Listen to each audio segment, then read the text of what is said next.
Welcome to the deep dive. Today we're really getting into maca, that Peruvian root everyone talks about for energy. Yeah, the high-altitude adaptogen. Yeah. But we're looking past the hype. We've got this great report, and the mission today is basically extracting the key strategies.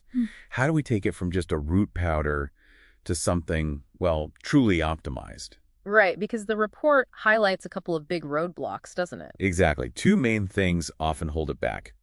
One is just poor absorption, and the other is not pairing it smartly. We're hunting for that chemical acceleration. Okay, let's start with absorption then. Bioavailability. Traditional use involves cooking it, right? Why does the science say heat, specifically gelatinization, is so critical?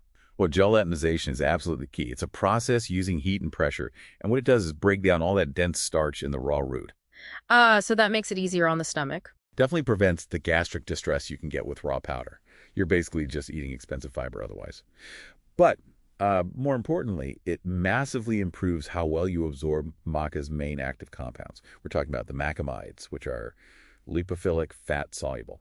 Okay, so gelatinization handles the basic preparation, but the report really zoned in on piperine from black pepper. How does that boost things even further? Piperine.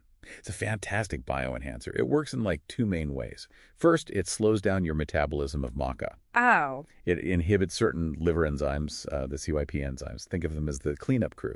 Piperine tells them to slow down so the maca compounds don't get broken down prematurely. Okay, keeps it active longer. What's the second way? It directly boosts absorption across the gut lining, especially for those fatty macamides. So more gets into your bloodstream, essentially. More bang for your buck. Makes sense. So we've got it into the system effectively. Now, who does it work best with? The report mentioned maca and ashwagandha for stress. Why is that combo so good for the HPA axis? Right, the stress shield sac. Yeah. It's brilliant because they play different complementary roles. Maca is like the foundational support, boosting overall adrenal stamina, preventing that burnout feeling. Okay, like building up reserves. Exactly. And ashwagandha, it's the regulator. It actively steps in to suppress excessive cortisol, the kind you see in chronic stress when that HPA axis goes into overdrive. So you're tackling energy depletion and the runaway stress signal itself. Got it. Covers both bases.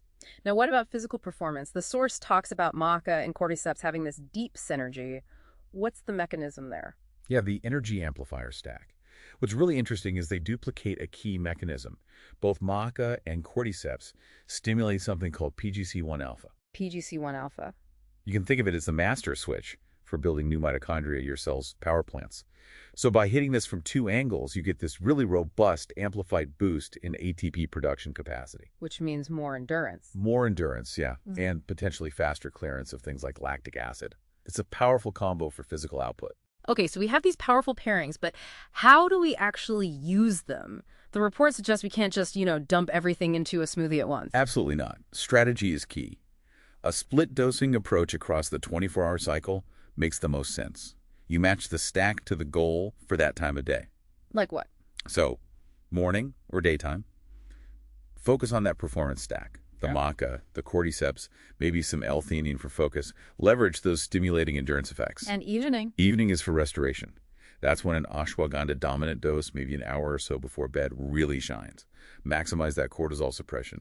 Support deep restorative sleep. Right. Now, the report was also really specific about using concentrated extracts like 30.1. Why not just use the bulk gelatinized powder if it's already prepped? Is concentration that important? Yes, for predictable results, it really is. A high concentration, say 30.1, ensures you're actually getting a clinically relevant dose of those active macamides without needing to swallow, heaps of powder every single day. It's about potency and practicality. Okay, that makes sense for consistency. And finally, the report touches on substrate support.